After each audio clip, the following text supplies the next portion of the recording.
consider not only that our life is daily wasting away,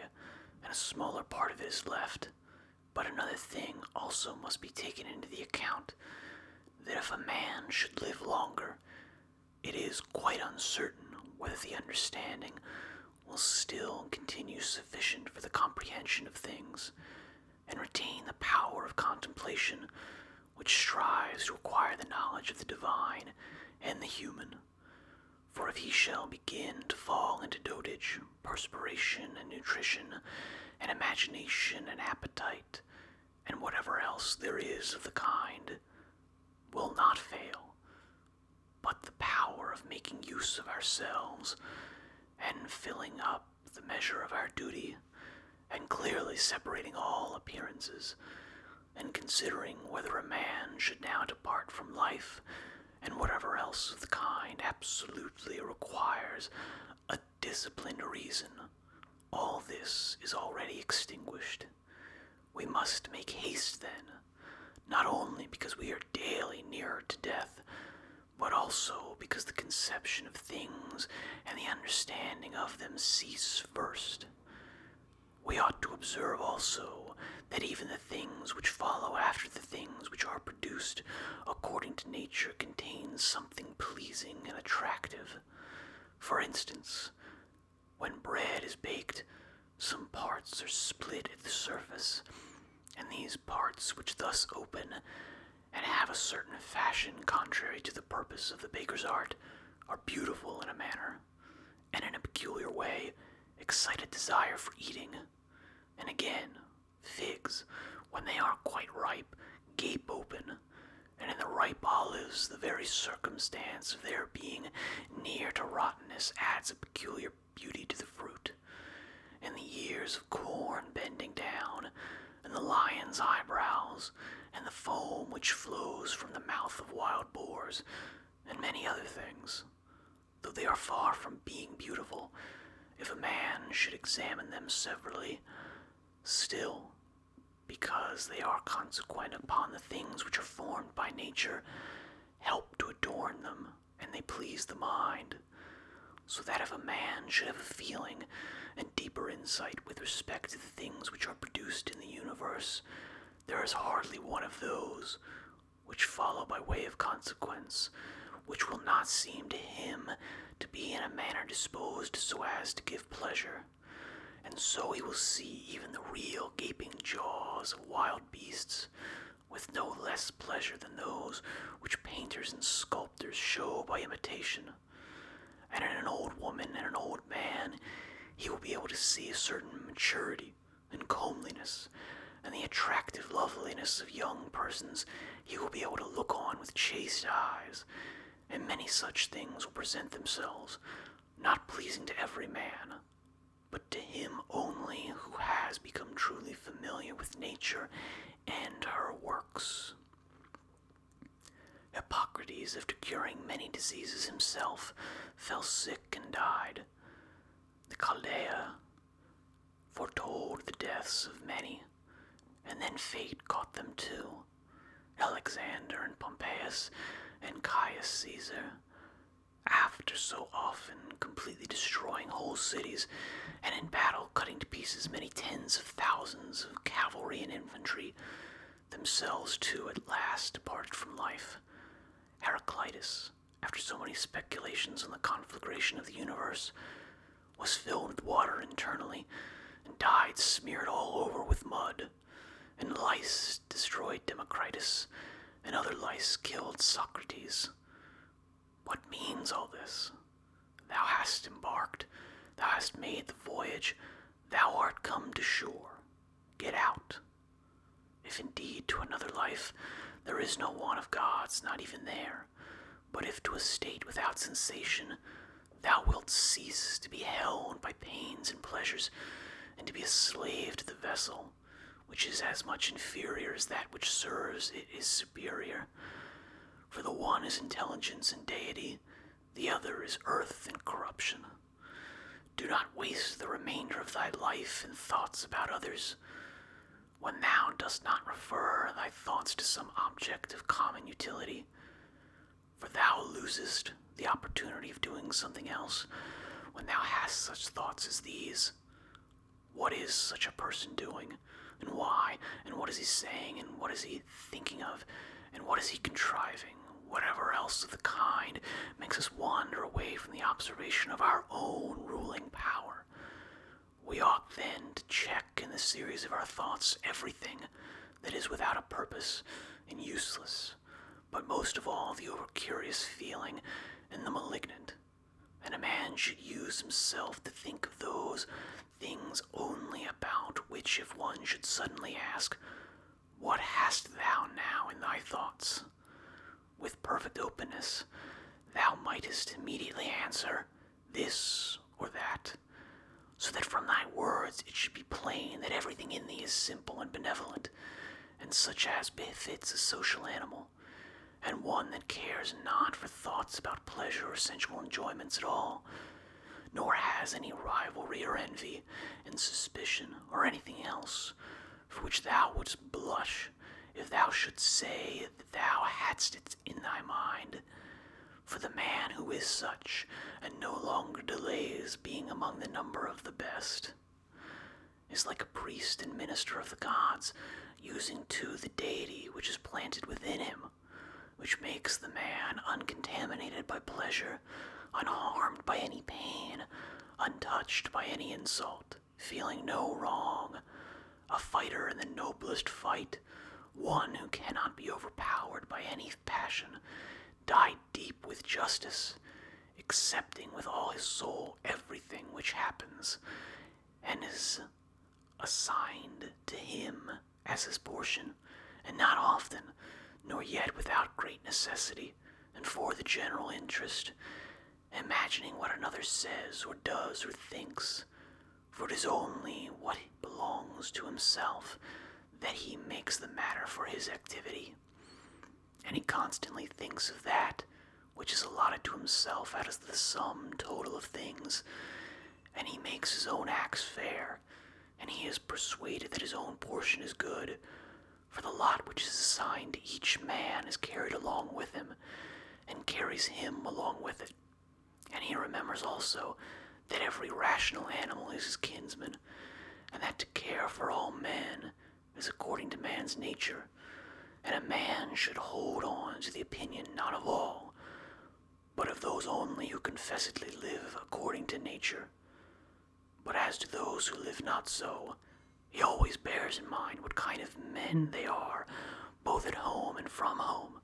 both by night and by day, and what they are, and with what men they live an impure life. Accordingly, he does not value at all the praise which comes from such men, since they are not even satisfied with themselves. Labor not unwillingly, nor without regard to the common interest, nor without due consideration, nor with distraction, nor let studied ornaments set off thy thoughts, and be not either a man of many words, or busy about too many things, and further let the deity which is in thee be the guardian of a living being, manly and of a ripe age, and engaged in matter political, and a Roman, and a ruler, who has taken his post like a man waiting for the signal which summons him from life, and ready to go, having neither of oath nor of any man's testimony. Be cheerful also, and seek not external help, nor the tranquility which others give. A man then must stand erect, not to be kept erect by others. That thou findest in human life anything better than justice, truth, temperance, fortitude, and, in a word, anything better than thine own mind's self-satisfaction in the things which it enables thee to do according to the right reason, and in the condition that is assigned to thee without thy own choice. If, I say, thou seest anything better than this, turn to it with all thy soul, and enjoy that which thou hast found to be the best. But if nothing appears to be better than the deity which is planted in thee, which is subjected to itself all thy appetites, and carefully examines all the impressions, and, as Socrates has said, has detached itself from the persuasions of sense, and has submitted itself to the gods and cares for mankind, if thou findest everything else smaller and of less value than this, give place to nothing else. For if thou dost once diverge and incline to it, thou wilt no longer without distraction be able to give the preference to that good thing which is thy proper possession and thy own. For it is not right that anything of any other kind, such as praise from the many, or power, or enjoyment of pleasure, should come into competition with that which is rationally and politically or practically good. All these things, even though they may seem to adapt themselves to the better things in a small degree, obtain the superiority all at once and carry us away.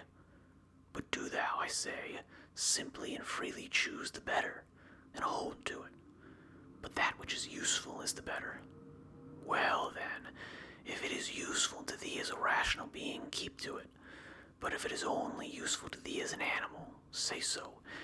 and maintain thy judgment without arrogance. Only take care that thou makest the inquiry by a sure method. Never value anything as profitable to thyself, which shall compel thee to break thy promise, to lose thy self-respect, to hate any man, to suspect, to curse, to act the hypocrite, to desire anything which needs walls and curtains. For he who has preferred to everything intelligence and daemon, and the worship of its excellence, acts no tragic part, does not groan, will not need either solitude or much company, and what is chief of all, he will live without either pursuing or flying from death. But whether for a longer or a shorter time he shall have the soul enclosed in the body, he cares not at all. For even if he must depart immediately, he will go as readily as if he were going to do anything else which can be done with decency and order, taking care of this only all through life, that his thoughts turn not away from anything which belongs to an intelligent animal and a member of a civil community. In the mind of one who is chastened and purified, thou wilt find no corrupt matter, nor impurity, nor any sore skinned over, nor is his life incomplete when fate overtakes him, as one may say of an actor who leaves the stage before ending and finishing the play. Besides, there is in him nothing servile, nor affected, nor too closely bound to other things, nor yet detached from other things. Nothing worthy of blame, nothing which seeks a hiding place. Reverence the faculty which produces opinion. On this faculty it entirely depends whether there shall exist in thy ruling part any opinion inconsistent with nature and the constitution of the rational animal. And this faculty promises freedom from hasty judgment and friendship towards men and obedience to the gods. Throwing away then all things, hold to these only which are few, and besides bear in mind that every man lives only this present time, which is an indivisible point, and that all the rest of his life is either past or it is uncertain. Short then is the time which every man lives, and small the nook of the earth where he lives, and short too the longest posthumous fame, and even this only continued by the succession of poor human beings, who will very soon die, and who know not even themselves, much less him who died long ago. To the aids which have been mentioned, let this one still be added. Make for thyself a definition or description of the thing which is presented to thee, so as to see distinctly what kind of a thing it is in its substance, in its nudity, in its complete entirety, and tell thyself its proper name and the names of the things of which it has been compounded, and into which it will be resolved. For nothing is so productive of elevation of mind as to be able to examine methodically and truly every object which is presented to thee in life,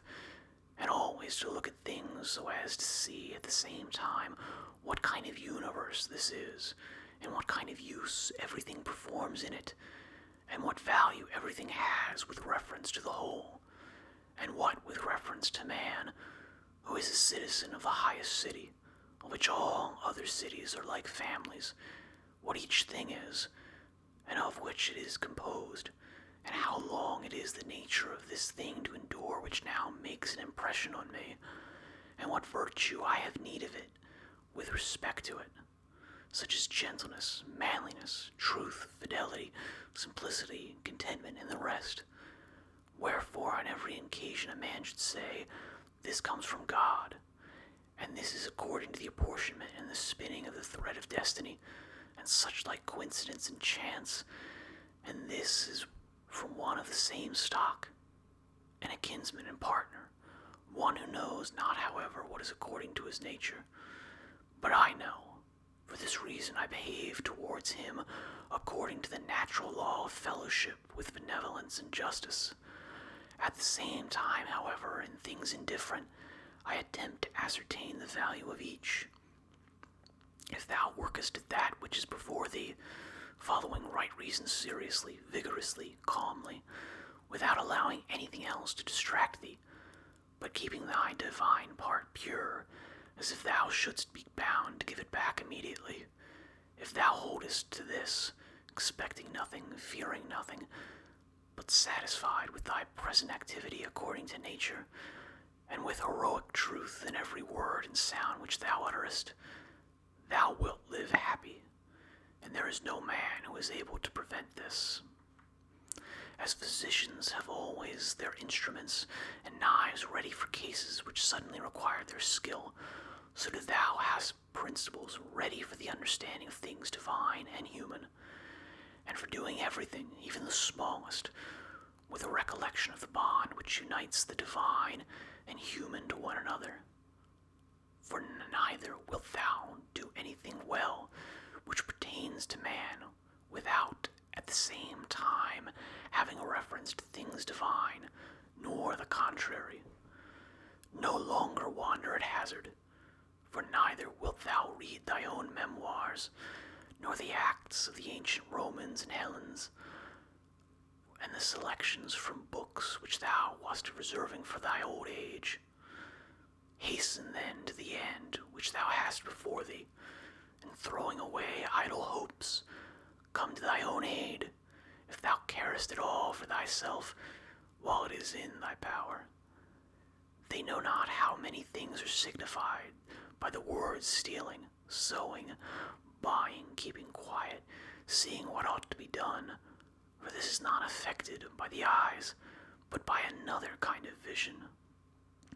Body, soul, intelligence. To the body belong sensations, to the soul appetites, to the intelligence principles. To receive the impressions of forms by means of appearances belongs even to animals. To be pulled by the strings of desire belongs both to wild beasts and to men who have made themselves into women, and to a Phalaris and a Nero, and to have the intelligence that guides to the things which appear suitable belongs also to those who do not believe in the gods, and who betray their country and do their impure deeds when they have shut the doors. If then everything else is common to all that I have mentioned, there remains that which is peculiar to the good man, to be pleased and content with what happens, and with the thread which is spun for him, and not to defile the divinity which is planted in his breast,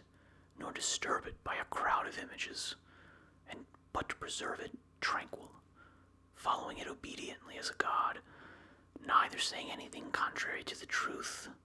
nor doing anything contrary to justice. And if all men refuse to believe that he lives a simple, modest, and contented life, he is neither angry with any of them, nor does he deviate from the way which leads to the ends of life, to which a man ought to come, pure, tranquil, ready to depart, and without any compulsion, perfectly reconciled to his lot.